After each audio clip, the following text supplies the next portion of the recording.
जिस दिन नारी हो या पुरुष अपने भीतर की योग्यता को पहचान लेगा ना, उस दिन नारी नारायणी है और नर नारायण है।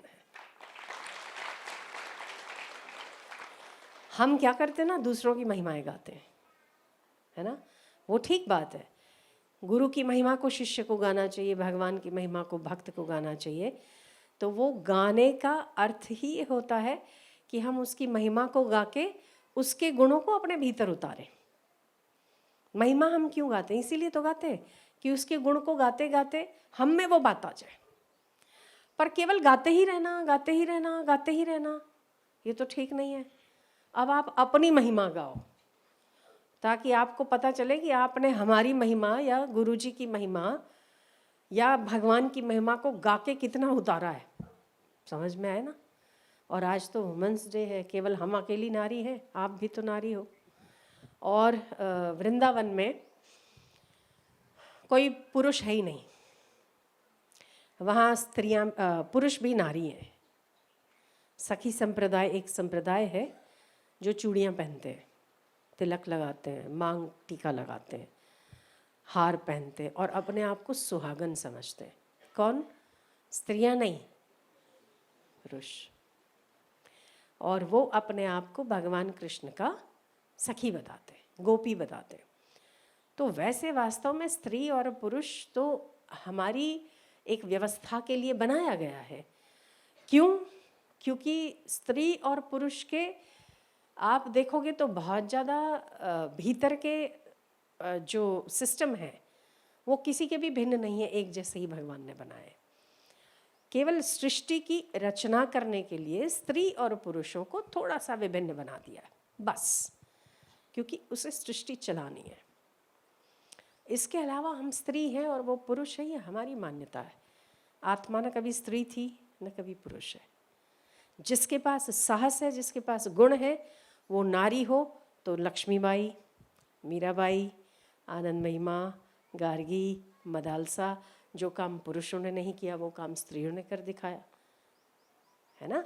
तो ये न स्त्री के शरीर से न पुरुष के शरीर से ये कार्य नहीं हो सकते, पर कार्य उसी के भीतर हो सकता है कि जो अपने आप की महिमा में जाग गया, जो अपनी महिमा को जान गया, वो अद्भुत कार्य करने की क्षमता रखता है, चाहे वो पुरुष हो चाहे वो स्त्री हो।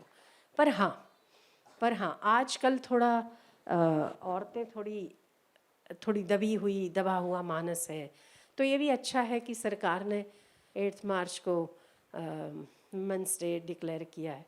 पर एक दिन डिक्लेयर करने से क्या आप में साहस आया क्या कभी? नहीं ना।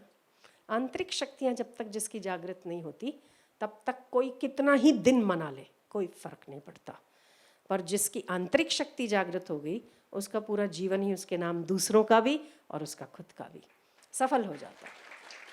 अपने आप को जानना चाहिए, अपने आप की योग्यताओं को जानना चाहिए। आप क्या हो, क्या कर सकते हो, कैसे कर सकते हो। साथ में ईश्वर की कृपा तो है। 3 कृपाएं होती है ना, 3 कृपाएं होती है। एक कृपा है भगवान की, दूसरी कृपा है गुरु की, और तीसरी कृपा है खुद की। गुरु की कृपा हो गई, भगवान की कृपा हो गई कि आप इंसान बन गए। अच्छा हुआ कुत्ते नहीं बने।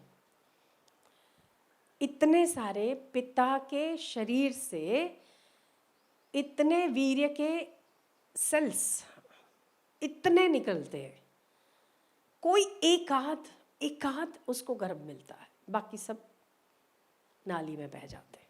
ठीक है, उस एकाध में आप आए, ये भगवान की कृपा। आपके दूसरे भाई बहन नाली में चले गए, ये भगवान की कृपा कि आप इंसान बन गए। पर इंसान को हृदय में करुणा हो, प्रेम हो, भाव हो, ईश्वर के प्रति आस्था हो, स्वयं को स्वयं में जानने की इच्छा हो, ये गुरु की कृपा है। पर अगर ये दोनों कृपा हो गई, पर अगर मैंने सोचा मैं तो कुछ कर ही नहीं सकता, गुरु की कृपा हुई तो भी मैं कुछ नहीं कर सकता, तो आपके ऊपर आई हुई कृपा भी व्यर्थ चली जाती अगर आपने अपने आप पर कृपा नहीं की। तो सबसे पहली कृपा है आपकी अपने आप पर कृपा।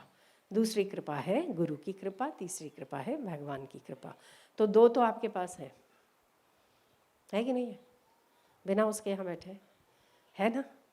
किसके पास नहीं है? कोई बोल ही नहीं सकता। भगवान की कृपा भी है, गुरु की कृपा भी है, केवल हम अपने आप की कृपा अपने आप पर करें।